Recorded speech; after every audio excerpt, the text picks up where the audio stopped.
This episode is brought to you by Rescue Intelitech, innovating solutions to keep firefighters safe. Their Solo Rescue Decon Washer helps reduce cancer risks by cleaning contaminated gear quickly and effectively. Learn more at rescueintelitech.com because clean gear saves lives. At the Fire Store, you'll find everything but the truck, helmets, boots, turnout gear, and more that you can count on. Shop now at thefirestore.com.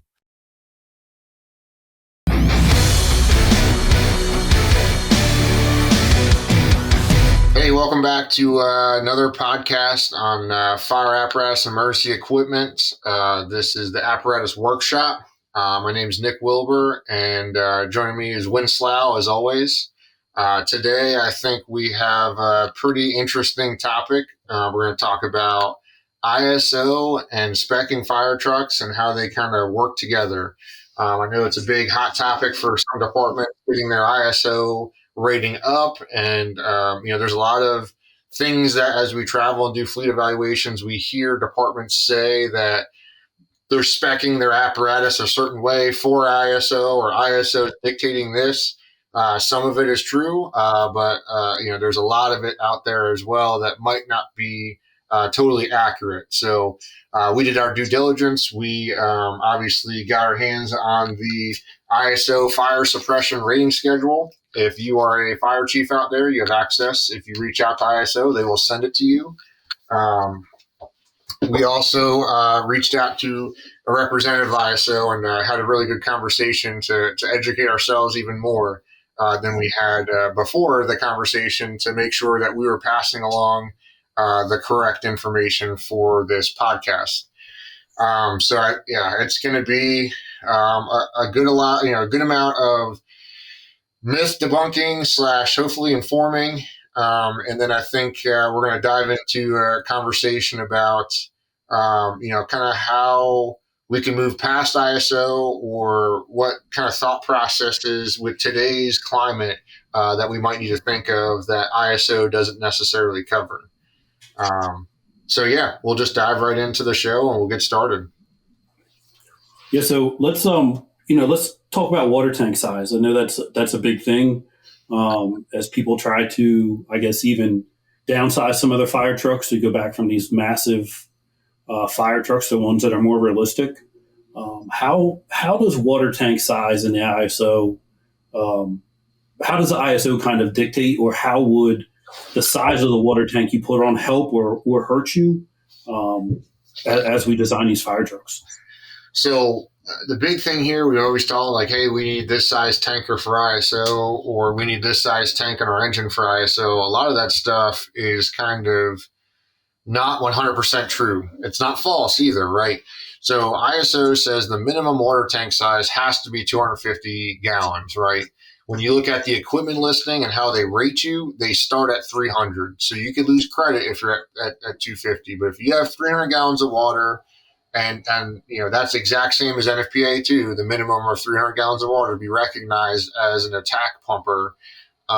That's kind of the starting point. That's kind of where ISO leaves the conversation, right? Looking past that, right? They're leaving the conversation, but it still involves ISO.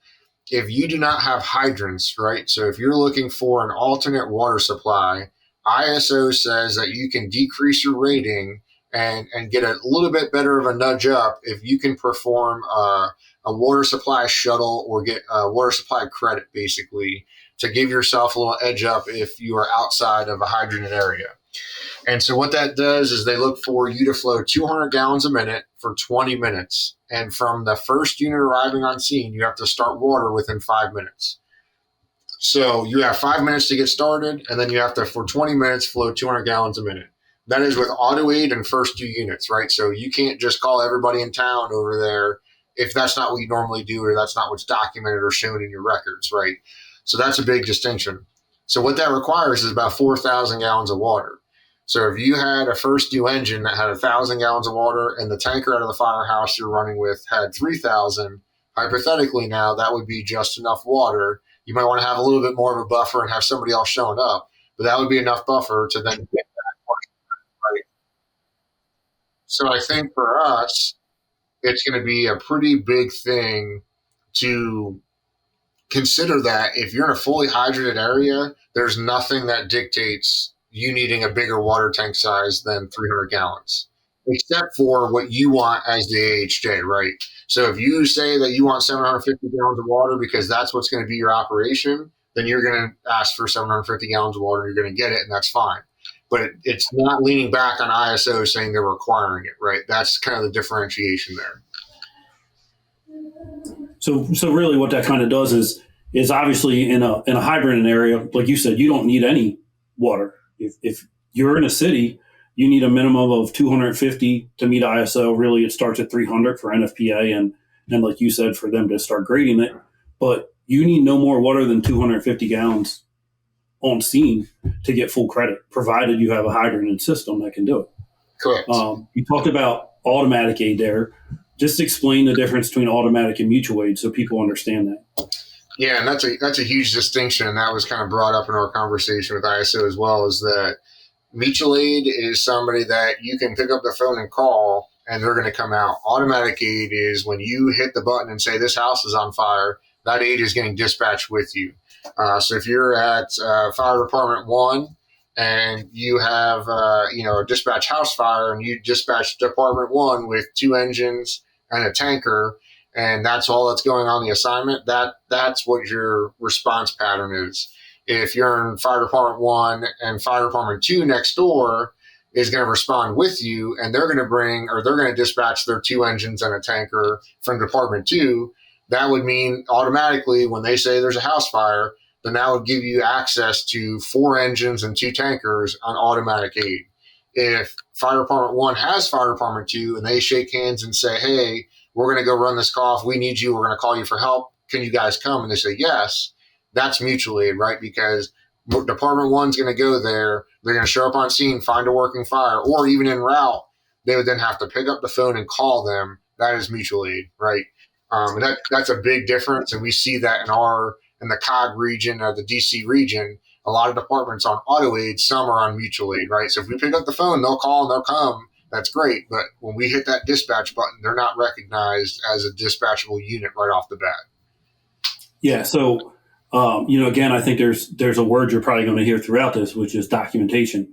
So you have to have that plan written down. There has to be a written agreement between you. The dispatch center has to have that on the first alarm assignment. We're getting this. If you're not self-dispatching, but single dispatching a company, and then, you have a working fire dispatch or something that brings extra stuff, that's not going to help you get to your goal in this situation. So again, utilizing and understanding what your neighbors have as you spec this fire truck can allow you to downgrade tank size, right? We can go from 1,000 to 750 if I can make that 350 gallons up somewhere else.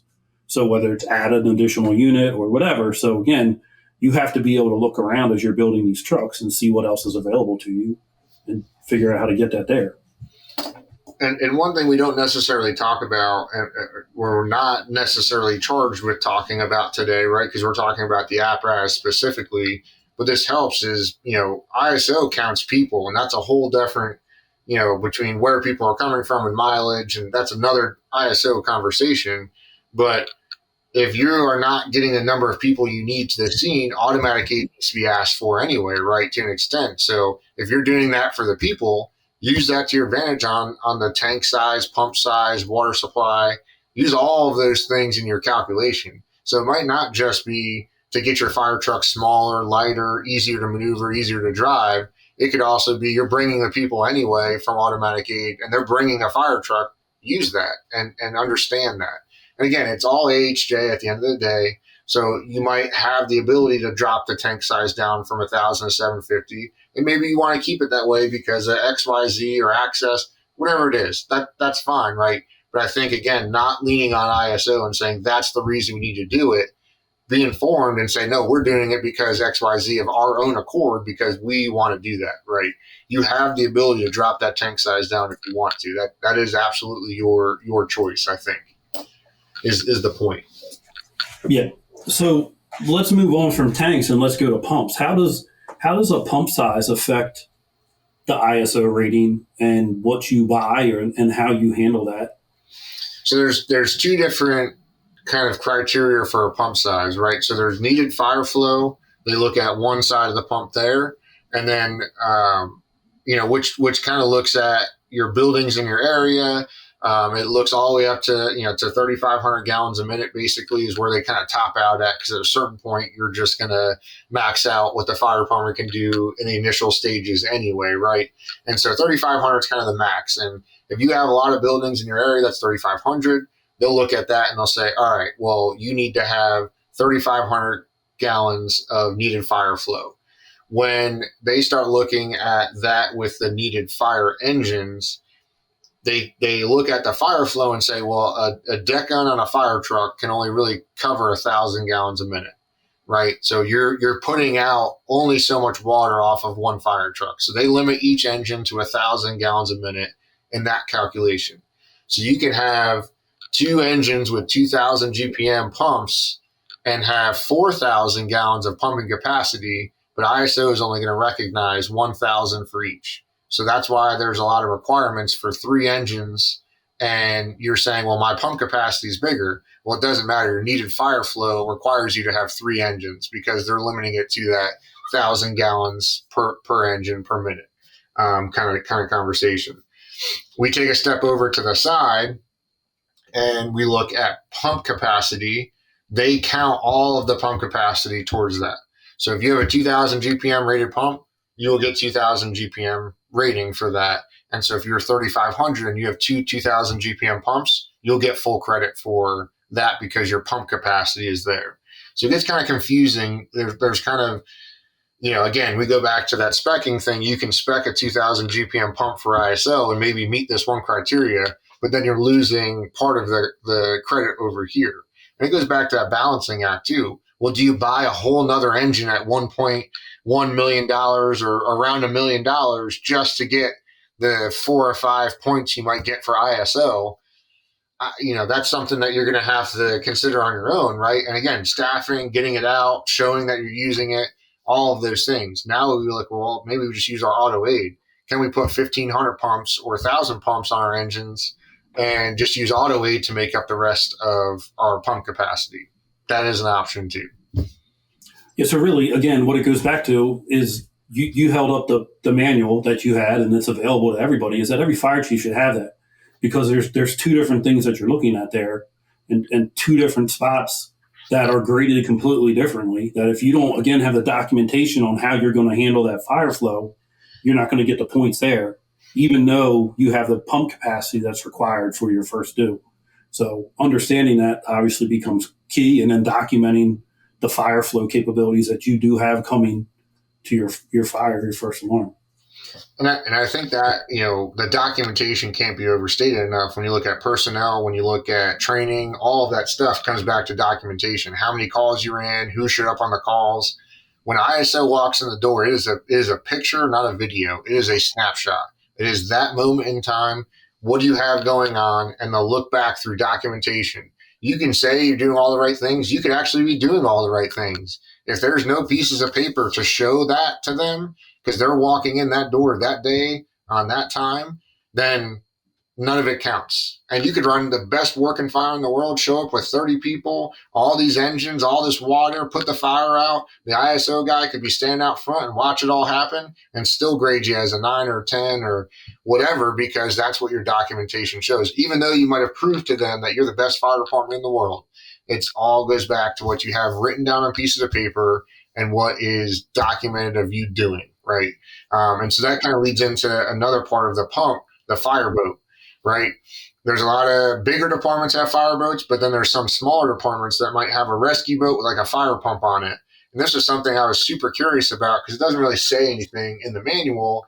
And there is some discretion for some of those guys and gals that are going out doing the grading. And what they think about or what they look at is if it has the equipment of an engine, they'll rate it as an engine, which most likely is not going to happen. There's very few fireboats out there, besides maybe the big cities, that will be rated as a engine company because they don't carry enough equipment to be a full-fledged engine company, right?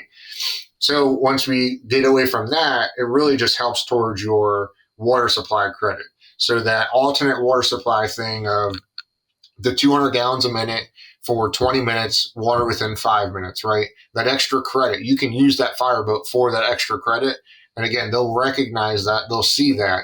Because another part of the equation too is if you have water and you're north of basically where we're at in Virginia, then a good probably quarter of the year you're not going to have any access to that water when everything freezes over, right? So that could be a huge problem for water supply. And again, ISO looks at snapshot, but it looks at the entirety of the year, and it looks at what you're able to do that entire time. So okay. So let's stay with tanks or pumpers. I guess more pumps than anything. How is credit given for a tanker, and the pump size and the total so water? getting back into the repetitive nature of documentation, right? It depends on how you're going to be using that tanker. If you show up and it's a nurse tanker where first two engines going to lay out from the driveway, the second tanker pulls up, hooks up, sends the water down the pipe, and starts using that as that water supply unit where people will be filling the tanker or dropping a drop tank, and then the tanker uses that to draft water out of and send up to the fire ground. Then that could be used as a pump capacity and rating towards your fire protection. If that tanker shows up, dumps the dump tank, dumps the water, and drives away and goes to get water, that's a water hauler. They're not going to count that as any sort of pump capacity or anything towards your ISO rating, other than just, again, the water it's carried for that extra water supply credit. So you could have a whole vehicle sitting in your firehouse that it doesn't seem like you're getting any credit for, and you probably aren't, besides that water supply credit. So again, that tank size, we go back to the engine tank size, the same thing. That pump size, tank size, unless you document that you're using that in a firefighting capacity, like a tanker pumper tanker, or an engine tanker, whatever your name for it is, where during the day, during the week, we have light staffing and a volunteer or even combination career department. That's the vehicle that's going to run first because it's going to carry water and the pump and the hose and everything in between. That would most likely be rated for your pump capacity. You have a 3,000, 2,500 just tank out there with a pump and a crosslay on it. That most likely is just going to dump water and probably go. And again, the ISO evaluators aren't silly. They kind of see what it looks like, and with conversations and documentation, kind of get the full picture of what's going on. Yeah. So like you said, it's back to documentation on how that unit is dispatched. If you're running, even as a mutual aid, if you're relying on a pumper tanker with 2,500 gallons of water to come in, but your normal operating procedure is to put it in a shuttle, then it's not going to help anything on the fire ground with your need of fire flow. So unless you document that as it's going to stay and it's going to be the supply pumper, and so you have to kind of document that stuff out if you want the credit for that. And that's, again, it keeps coming back to that documentation thing. Well, I think it's important too, because it is writing it down, but it's also making sure your operations are aligned with ISO to an extent, right?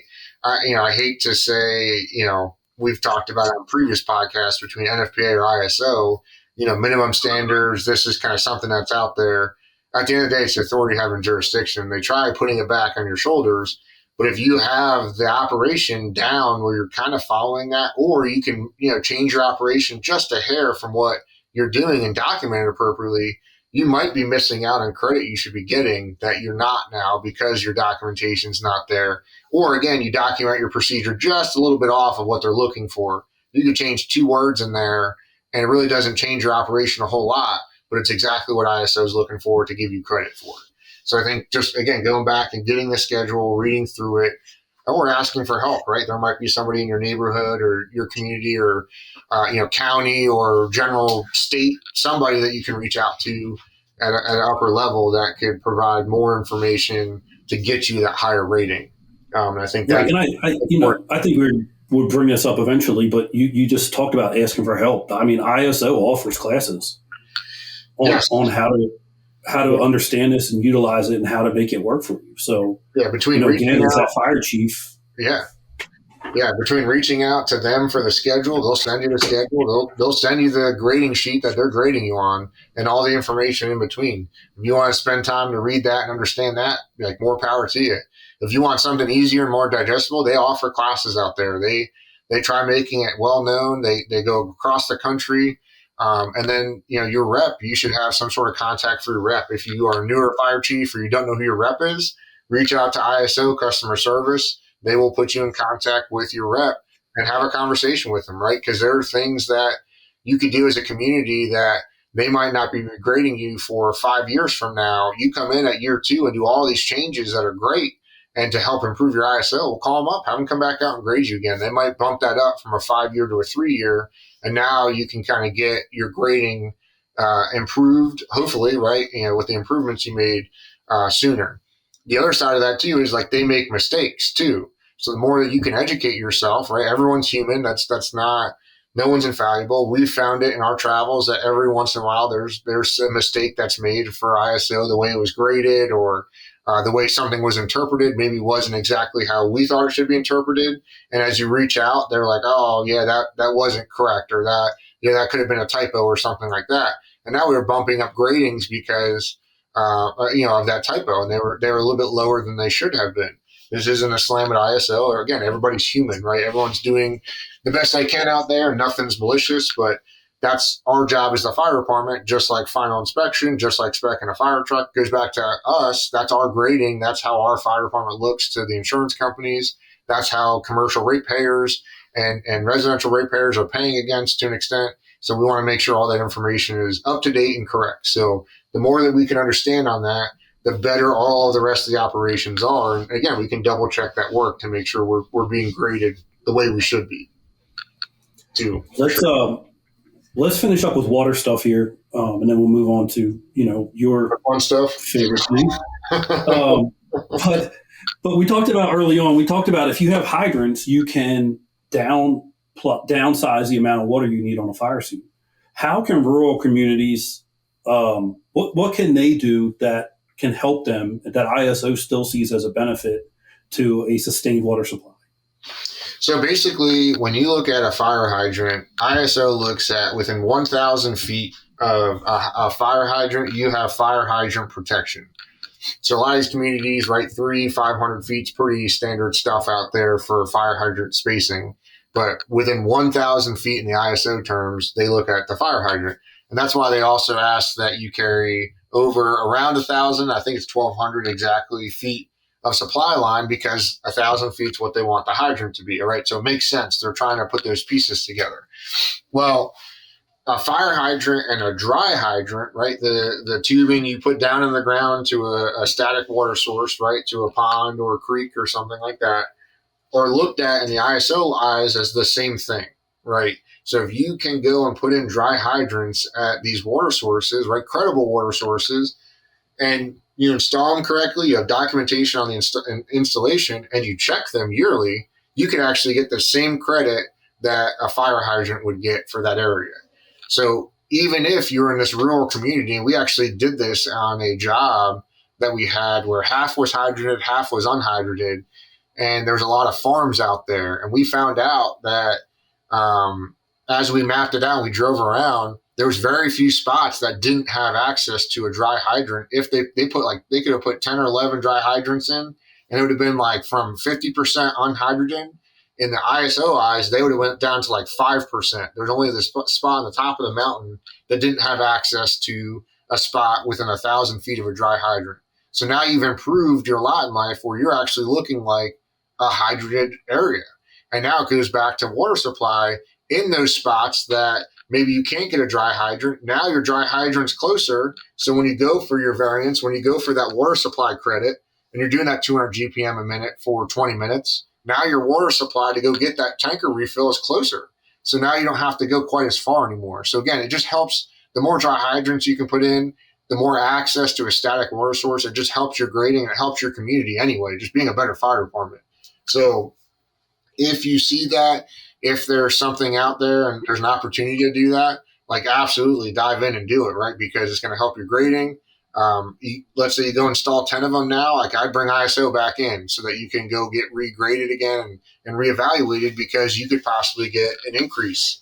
And at least those homeowners, at least around that 1,000-foot radius of all of them, will definitely see, and even commercial ratepayers will see some sort of reduction because now they're credited as having a hydrant right in front of their residence.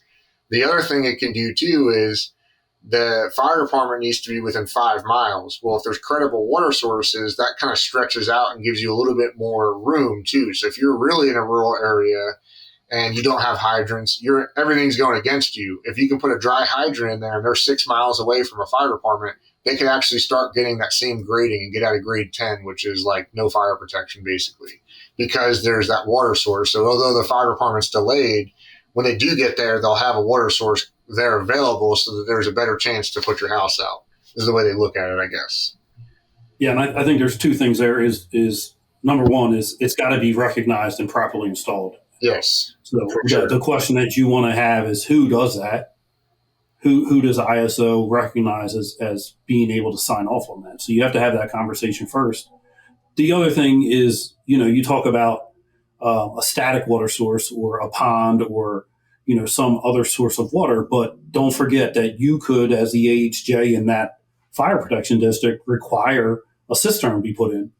You could put 1,000-gallon cistern or a 4,000-gallon cistern in at the entrance to a development that now you've just given them the rate of fire flow for that dwelling, and increased again, and you can pass that cost off onto the development or onto the builder of that development. So again, if you're doing plans reviews or seeing it or in conversations with your townships or counties that cover that, then you can definitely add that to the build process and increase your fire flow capability for the entire region, not just that neighborhood necessarily.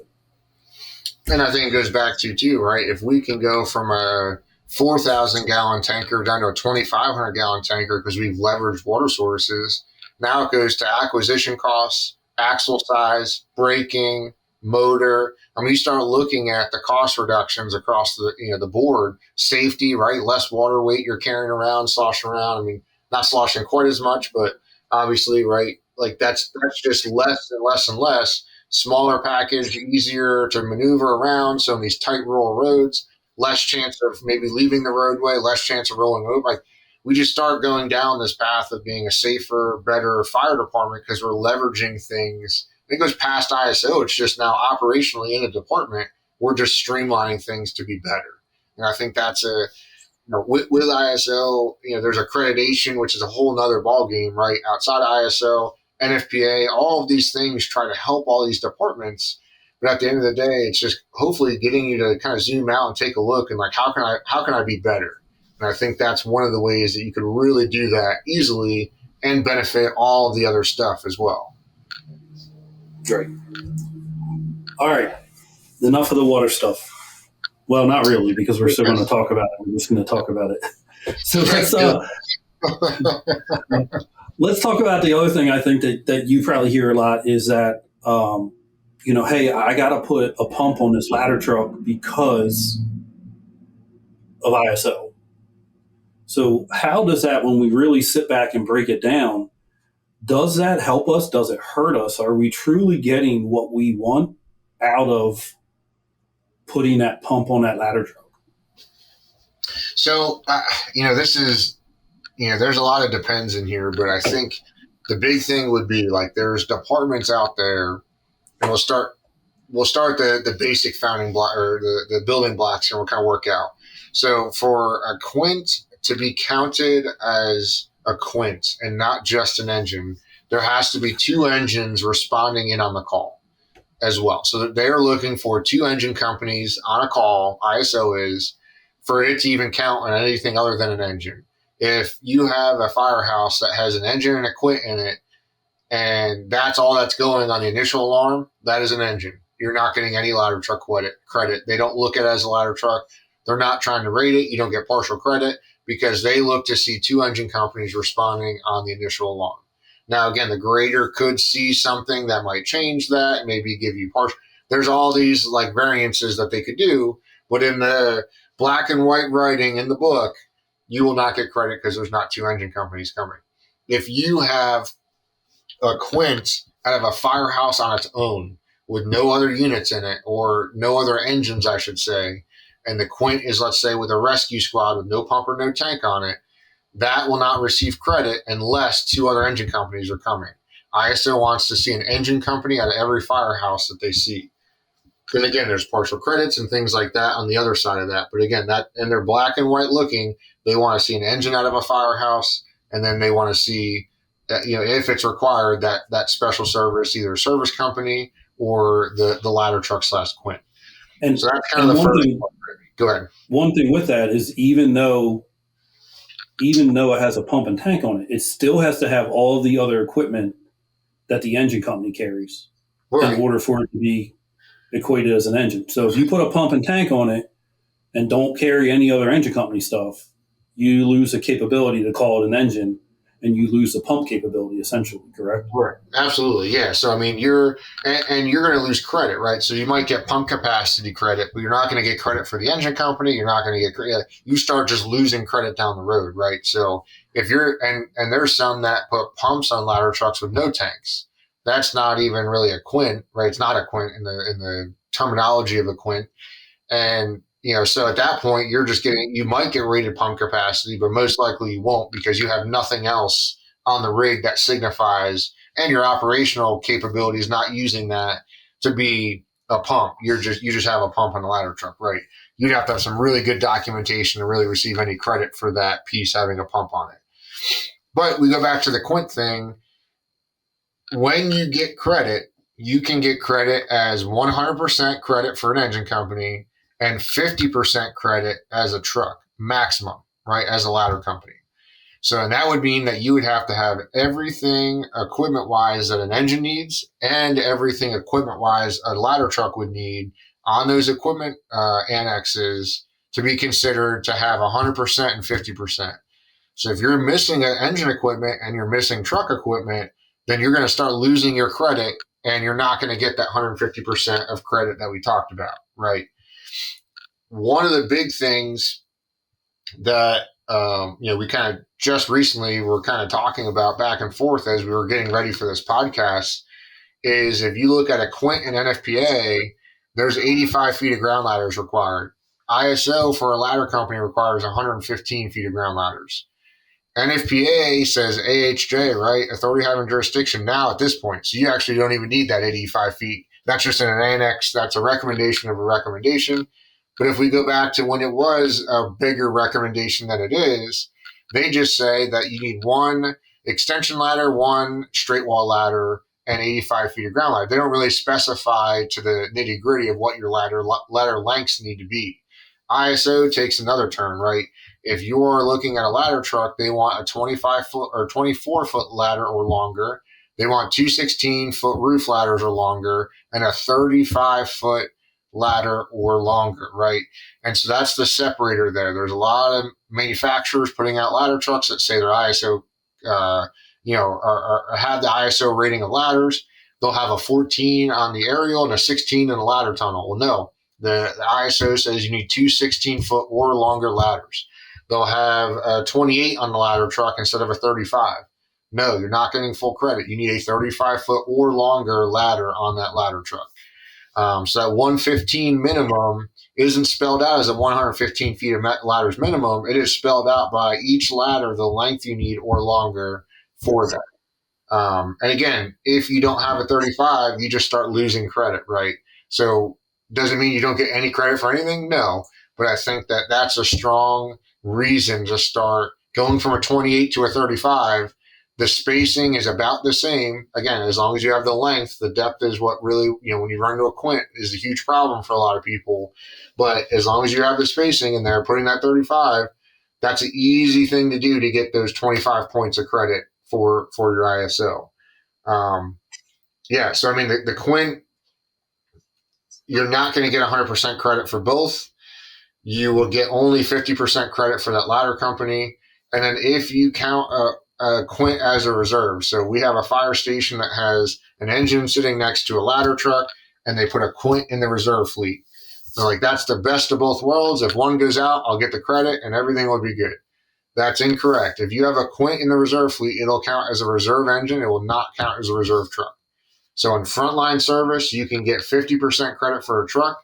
In reserve status, a Quint only gets you engine credit as a reserve engine. It does not get you reserve credit as a truck.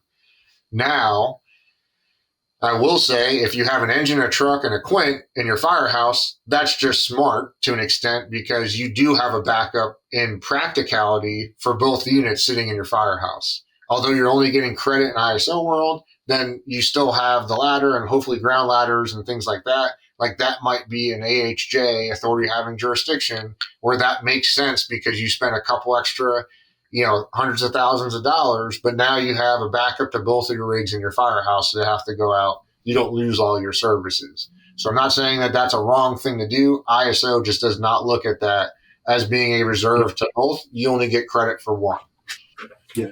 Let's I think there's two things in there we want to come back to: reserves and, completely following either NFPA or ISO and how beneficial it is for your area. But I think there's two other things we want to talk on there. Is we talk about AHJs, and I believe that the ISO considers himself an AHJ. So based on the insurance provider that they're working for. So that's something to think about when you go back to NFPA and says the AHJ has the decision-making process here, that to some extent that is ISO, and you need to use both documents to kind of intertwine there, especially if the insurance companies in your region are following, and using the ISO grading schedule to, give insurance ratings. Right, which is a huge thing because, with technology increasing with, it's funny, my father-in-law is actually an insurance agent. Talk to him, and just from his 30 years being in insurance now, how the game has changed, right? The difference between residential, difference between commercial, the state, the locality, how credit score is taking an effect now on your insurance rating. There's so many variables that they're able to get access to information and use to put in there. So in some insurance companies, ISO is not a huge factor anymore. In some cases, it's not a factor at all. In other cases, it's still weighed upon pretty heavily. And so, that could change by year, by day. I don't know the insurance industry well enough to say that, ISO is going away or not. I don't know. I don't even want to begin to make that statement. I just know the game has changed. But at the end of the day, like I said, if you use ISO as a basis like NFPA as a minimum standard, you're heading in the right direction. Or as a way to look at your operations, you're heading in the right direction. Another question or thought process is, well, how much can ISO really change, our lives, or how can one grading level change and how the way that insurance premiums are paid in our response territory? All that stuff, again, is up to who your insurance providers are in your area, how much they weigh upon it, and the grading change. If you go from a 10 to a 5, you're probably going to see a lot more reduction than a 5 to a 1, right? Because 10 is no fire protection whatsoever, and 5 is like middle of the road. It's pretty decent. Like you start having fire trucks and people show up. That's great. So like the scale is not an even every single, you're going to save 3% on every grading you go up, right? From a 2 to a 1, you might only save 0.5%. From a 9 to an 8, you might save 20%. Those are 100% made up numbers. Again, I don't actually know those figures. And if you ask them, they won't be able to tell you either because it depends on the insurance company that's using the information. So there's a lot of variables out there. All I know from the outside is there's no other authority that looks at a fire department and is an outside grading of the fire department. Accreditation comes close, because they are some sort of outside entity judging your fire department and helping you become a better fire department. But their accreditation doesn't necessarily affect anything else in your response area besides saying an outside entity saying you're a good fire department. ISO can have an effect. How big of an effect? Obviously, that's still up in the air, but it can have an effect on the commercial ratepayers and bringing that money into your area. If you're an ISO 1, you might bring more commercial ratepayers in, which then will increase the amount of funding that you have and kind of cycle it out. So if we can document and do things and use our money that we have smarter, we might be able to leverage that to get more money in the future. That's the way that I look at ISO and how we try helping fire departments increase the ISO to hopefully get more funding to keep that stuff moving. And again, it's the only thing that you can show a commercial ratepayer that we're trying to do something, right? We're trying to work to be a better fire department, and you're going to see a benefit on the other end, possibly. Let's go back to the ladders. We're buying a Quint, and there's all different sizes of ladders: 65, 75, 85, 100, 130. What is ISO looking at as a requirement to consider that a ladder truck for your area that you're providing service for?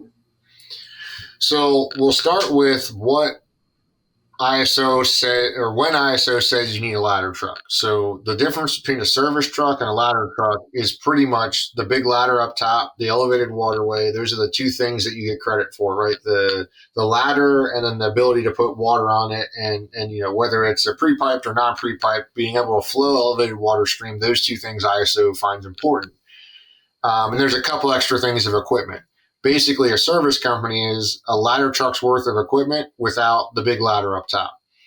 You drop the 35 and the second 16 requirement, so you need a 24 or longer, a 16 or longer, a 10-foot attic, and a 14 combination. So a rescue squad, rescue engine, something like that could be a service company, again, going back to carrying the right equipment. So when we move from the service company to the ladder company is the rule of fives. So you would need 5 buildings that would meet one of these 3 criteria: either a fire flow of 3,500 GPM or higher. And again, that's determined by how big the building is, sprinklers, no sprinklers, construction of the building, age of the building, all that stuff that's predetermined. 3 stories or higher, or 32 feet from the floor to the eave. So again, when you look at some of these data centers or commercial buildings that might be only 2 stories, but they might be 40 feet tall, those buildings would meet that criteria. So again, those fire flow 3,500 or greater, 3 stories, and 32 feet from the floor to the eave. If I have a 5 or more of those, then a ladder truck is required. So I can have 2 buildings that are 3,500 fire flow, 2 3-story buildings, and 1 building that's 32 feet from the floor to eaves or higher. That meets my 5. Now I need a ladder truck. If you do not have a ladder truck, but you have a service company, you have that rescue engine, rescue squad kind of thing, then you would be able to get partial credit for having the service, but not the ladder truck. So you still get credit, just not full credit for what you actually need to show up with. All right, so let's you got something else you want to add there?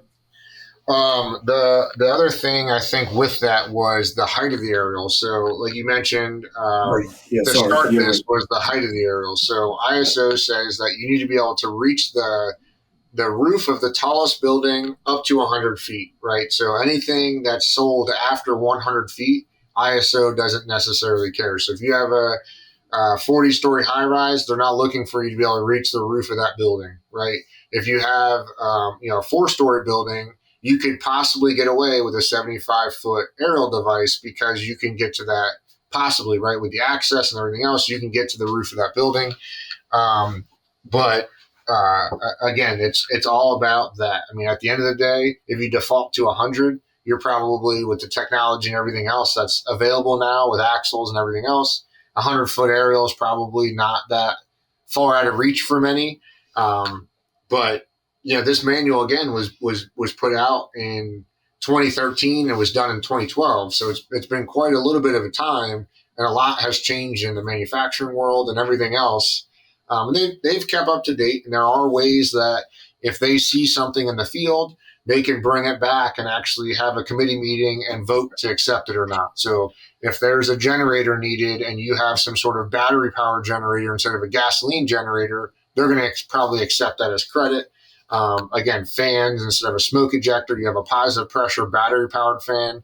They're going to accept that as credit. As technology comes in, they allow for technology without having to update their whole entire manual. So they do a pretty good job keeping up outside of it.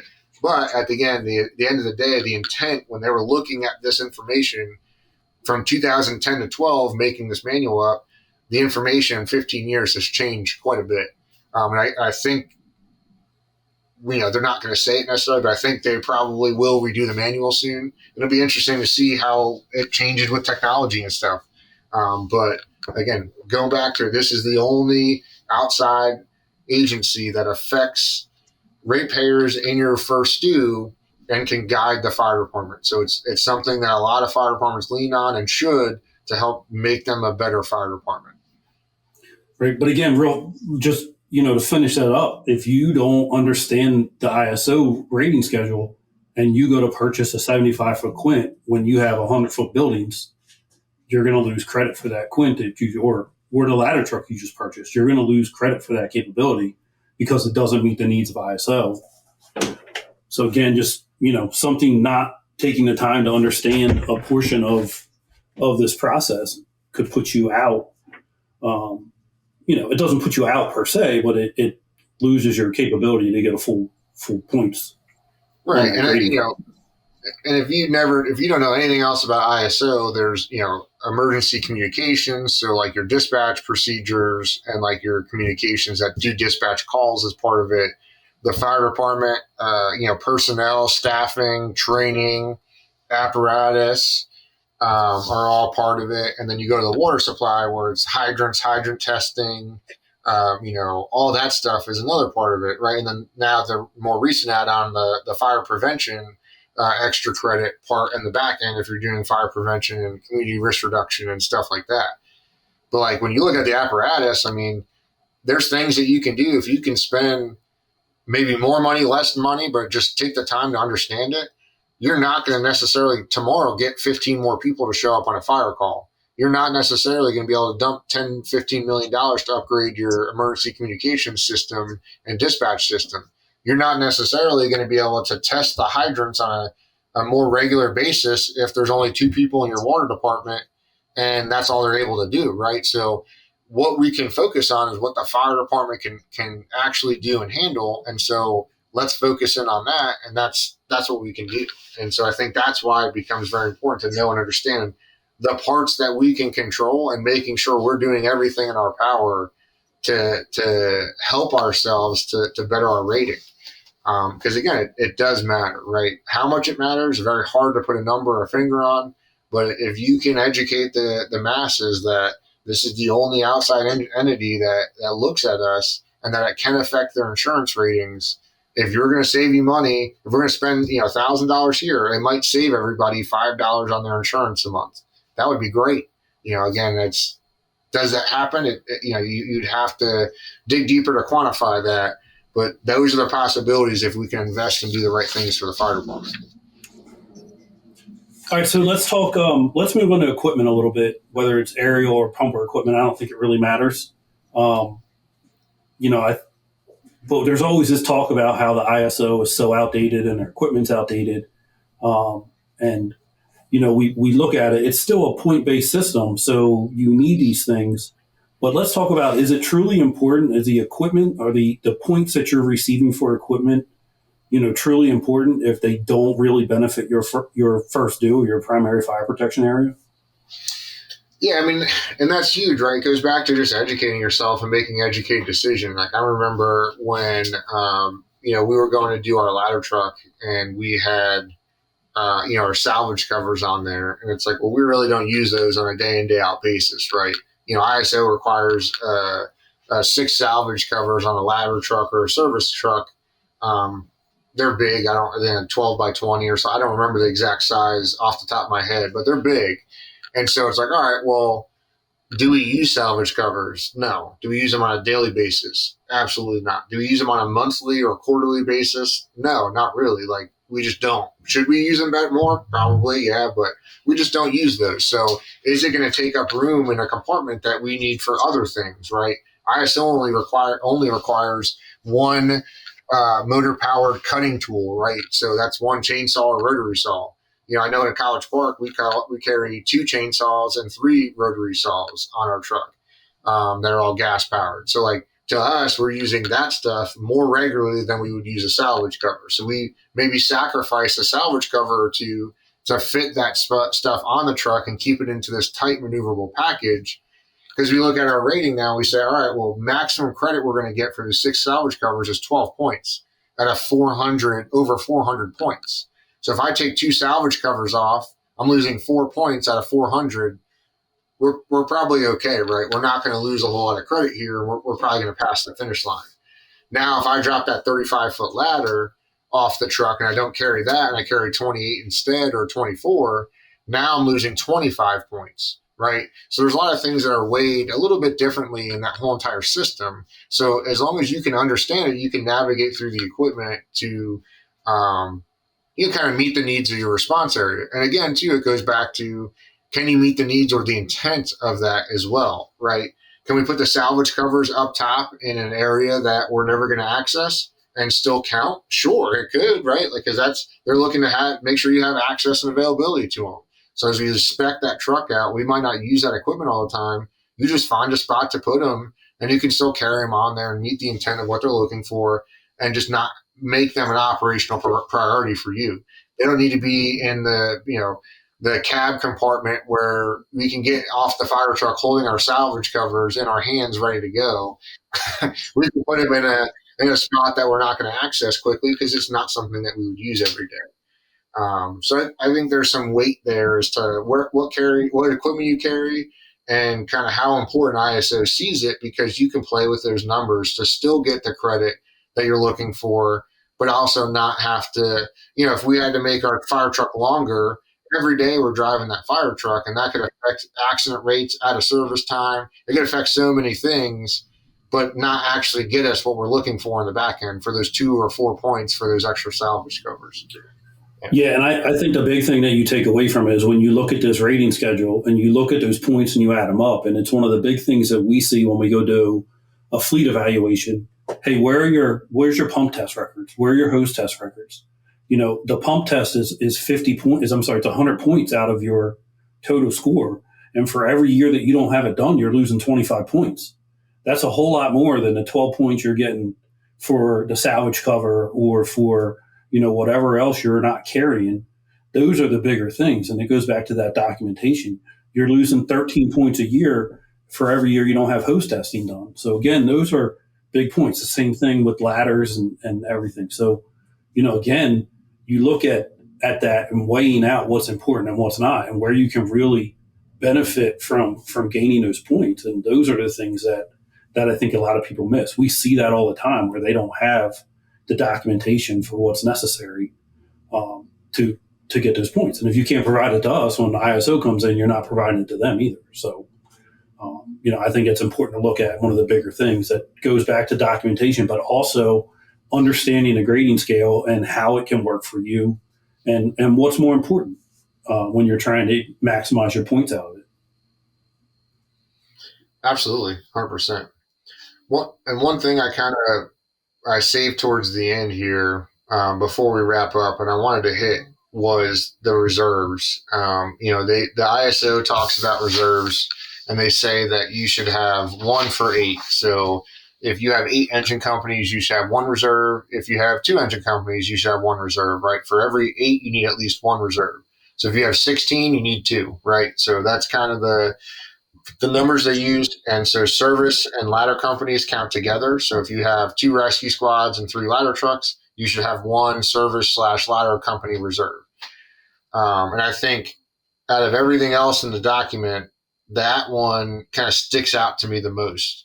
If we could ever imagine where we would be at in the fire service for apparatus or anything else now, I think this is such an interesting time. I use interesting to be a nice term because there's not a lot nice to say about where we're at in the fire service as far as the apparatus and repair and everything else. For the most part across the country, just every day you see stories of people struggling to keep rigs in service, struggling to get new rigs, right? There's a lot of stuff. The Senate hearing that came out recently. And I think the 1 for 8 is not the greatest number out there, right? And again, minimum standards and all this other stuff, I get it. What, to you, just talking about reserves, like where do you even start with reserves? And what are your thoughts on with the market today on reserves and the need for them? I think obviously the market today dictates a lot of it, right? Number one, people can't afford to replace fire trucks. They take, you know, twice as long, maybe even 3 to 4 times as long as they used to take to get a fire to replace a piece of apparatus. So if you're not planning for that, if you didn't think about it or budget for it, then you could be even farther out to where your reserves are running more often. I think the other thing is call volume dictates a lot of it. You know, if you're in a fire department that runs 200 calls a year, your need for a reserve probably, or the ratio probably drops relatively to 1 in 8, maybe more than enough. But really, you have to think about it. 1 in 8 means that if you have one pumper, you need one reserve for it from somewhere, right? So if you're not leveraging that with your neighboring fire departments, then you don't have a reserve, right? So, you know, again, if you have 2 pumpers, you need one reserve. All the way up to 8, that's one that ISO is going to grade you against. And I think it's less in this situation about grading it, but it's more about being able to provide that fire protection for your community.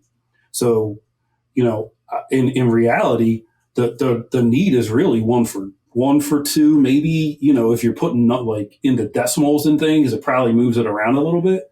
But I think that 1 for 8 is grossly underestimating what is truly needed, especially in a large fire department. I mean, you know, we're running 5 service companies where we work and 2 reserves, so we are well above essentially that scale, and we're out of fire trucks right now, right? We're down a ladder truck. So, you know, that's a problem. And I think that you have to look at that. You have to look at your maintenance capabilities, how fast you're putting stuff back in service. Do you have your own maintenance facility that, you know, has the ability to, sometimes it's necessary to steal parts off of one fire truck that's going to be out for longer to put another one back in service. You know, do you have that capability to do that? So it's hard to, you know, I think obviously ISO is putting a number on it so that they can grade you. And again, it comes back to documentation. If you can say, hey, listen, you know, in this 50-mile, you know, radius, you know, whatever, there's 5 fire companies. Between us on paper, we have 2 reserves that we split, then I think that will cover that capability of that understanding for you to get the points. But again, it's got to be documented. We share this fire truck as a reserve. It's maintained, all this stuff. You know, so I think that you have to look at it. I think again that 1 for 8 is a number that they put on it, but your call volume and response area is going to dictate how you cover that. But again, you have to think about it, and you have to, you know, again, have it documented on how you're going to handle that. It's hard to put a true number on what you need. You know, where we work, it really is, you know, it's really, there should probably be 1 for every 2. And I think a large fire department is really like that. It's one for every 2 pieces of apparatus you should have a reserve for it. Realistically, you know, that's almost impossible to maintain that and to, you know, run a fleet replacement program that can hold on to that many fire trucks, but or ambulances or whatever, and you know, for that case. But in reality, you know, you've got to kind of put the 2 together and weigh them, and again, pick what benefits you the most in that sense.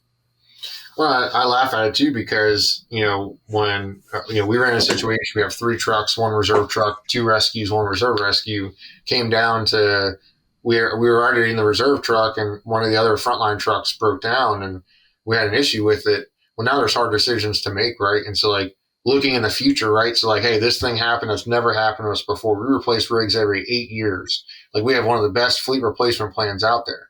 Well, now like we have to change our thought process of, the rigs that were coming in are bulletproof. That's not necessarily it anymore.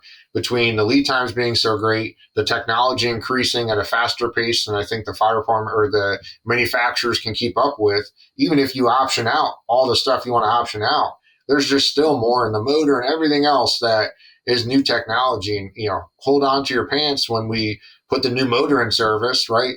Just like we dealt with back in the early teens, right? With the new regeneration stuff. Like if there's an issue with that, we're going to be the test subjects just like everybody else across the country and other things. Like if there's motor issues, like they're going to work them out with fire trucks. And so if you don't see that in the future happening, that, like you said, that 1 to 8 is way off. 1 to 2 might not even, it might even be a 1 to 1 soon, because there's just so much technology, so many things that can go wrong. And it's not one, you go back to the 60s, 70s before I was even thought about, like this fire truck came in and these guys manufactured it.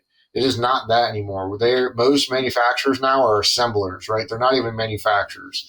So you look at these big names, they're just taking parts and assembling them. And some of the stuff they are manufacturing, that might be holding up, right? But it's all the assembling of stuff. You can't verify quality when you're just getting stuff in from wherever it's coming from and just putting it on a vehicle. And then we go back to the customization. I hear people say customization is a problem, blah, blah, blah. Whatever your stance is on that, it doesn't matter. Like when you alter anything, you go from 750-gallon water tank to a 750-gallon water tank with 10 gallons of foam. That changed the rig, right? Even those 10 gallons of foam, that changes it, right? Where are the weights at? Where you put equipment? You can have identical rigs and put equipment in different spots, and that's going to change how the weight is on the rig and how it's going to ride and how things are going to wiggle and jiggle and hold up and suspension and all that stuff, right? So I think there's no cookie cutter solution to it because everybody carries just different stuff. And so, for us, like we have 4 reserve engines for 9 engines and we're running out of reserve engines too. And we have a newer fleet. And so like, how do you fight that? And do you go get a rescue engine so that you can have an engine and a special service reserve? Because both kind of need more bolstering. Like there's so many possibilities out there, but I think, just like no one really predicted the other issues we saw with the manufacturing world, the reserve world, I think now is starting to you're going to see a huge turn where for the next five or even more years, the reserve fleets are going to be so tired. They're going to be so tested, and all the new rigs coming in, if you're not doing good finals and you're not getting good pieces, which you might not even be able to check at a final, if you're not getting good pieces in, then your reserve fleet is going to be strained and might be overrun. And there's no used rig out there to buy to help prop your reserve fleet up because everybody's using them. There's no new rig you can buy to help your reserve fleet now because everybody's so long for delay. So like, if you're not thinking about it today, you're going to have a really tough 5 to 10 years, because even if you thought about it now, right now, this second you start taking action, it's going to be a while before you can even affect any sort of change. And I hope it's just in time before things start going downhill, because parts availability, shop availability, all that stuff's an issue. You could have in-house maintenance and be waiting on some sort of OEM part, and you're waiting on them, and they're just manufacturing the crap out of fire trucks. And so they might not be paying attention to the part or care about it. It might not be on the top of their list. So even though you have the best mechanics and the best shop in the world, unless you carry every single part you're going to need, you're still waiting on somebody else. And that drives that out of service time and the unavailable time through the roof. And so I think that could be a whole nother podcast that is like future Neverland, because there's not, like you said, there's not an answer to it. But I think a lot of consideration you got to look at.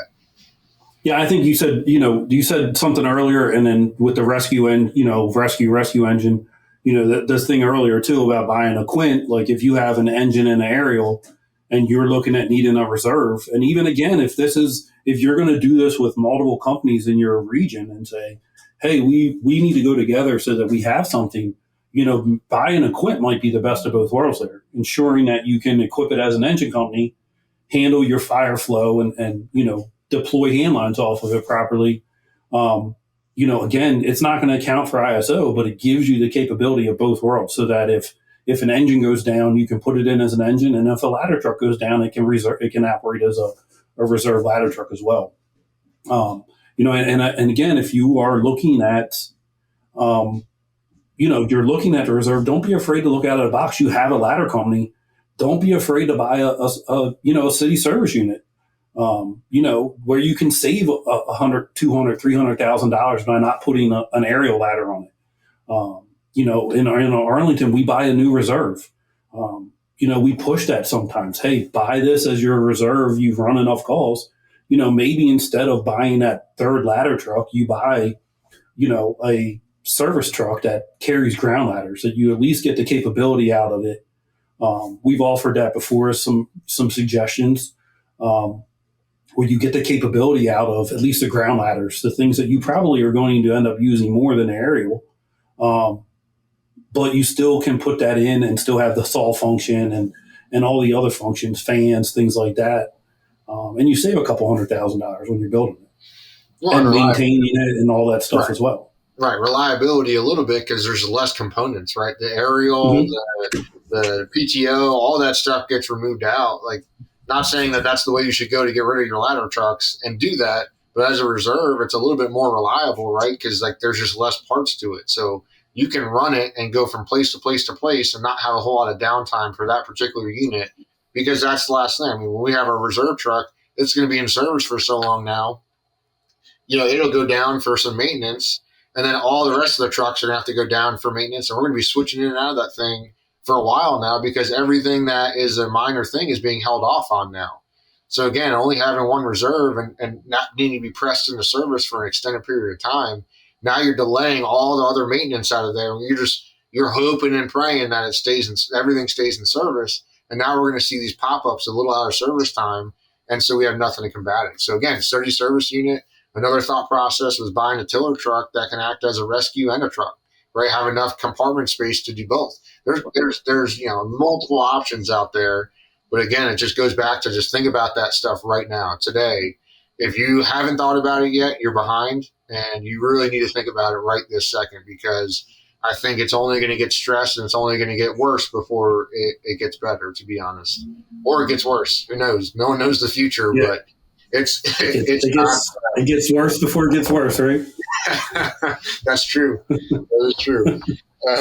But yeah, I mean, it's a tough thing, but yeah, I mean, we covered a lot. I think, my parting words: get into the ISO, ask for the schedule, read it, understand it. Again, ask for outside help. Services that are offered by consultants, services that are offered from neighboring fire chiefs that kind of have it figured out. But at the end of the day, I would be weary of all that, because at the end of the day, I'm holding up that suppression rating schedule from ISO is the gospel and the Bible. Reach out to your rep in the area, get informed, and if there's any classes, sit in them, take them, because it can really help you out. That's kind of my parting words on all of this. Yeah. Again, ask for help, with ISO, with everything that involves this. I mean, don't be afraid to ask for help. Define the nature of what you're building, and weigh your fire trucks. Mission of vehicle and weigh your fire trucks annually. Yeah, I mean, we almost won a podcast without saying that. Can't do it. Can't do it. You just can't. Right. Yeah. So, for everybody out there looking for more training, FDIC is opening up. I've been fortunate enough to be asked to come back and teach again. So if you're looking for aerial ladder training and want to talk aerial ladders or ladder trucks in general, come sit in the class. But great opportunity, a lot of training. Last year, I was thrilled. I mean, there was a lot of people. The energy was awesome. I'm expecting that and greater. They're trying to do better stuff. And then just keep making it better, which is hard because it's great already, but they're making improvements and kind of helping kind of foster that environment of training and learning. So look out for the registration for FDIC and sign up. I didn't want to, block Nick's son, so I didn't. I'm not teaching, but I will be there if you want to talk fire trucks. Yeah, absolutely. And that's the other thing. Reach out. If you guys are out there, we saw a couple of people last year that were listeners to the podcast. We got some good ideas, had some good conversations. But yeah, reach out. I'm going to give my email address in a second. So shoot us an email if you're going to be out there and we can meet up and talk fire trucks. Or if you have any questions or want to see anything on the podcast in general, the email address is Nick, N-I-C-K, Wilbur, W-I-L-B-U-R, at evr.solutions. But again, we appreciate you guys tuning in and listening to us and talking fire trucks. Be safe out there, and we'll see you on the next podcast. This episode is brought to you by Rescue Intelitech, innovating solutions to keep firefighters safe. Their Solo Rescue Decon Washer helps reduce cancer risks by cleaning contaminated gear quickly and effectively. Learn more at rescueintelitech.com because clean gear saves lives. At the Fire Store, you'll find everything but the truck, helmets, boots, turnout gear, and more that you can count on. Shop now at thefirestore.com.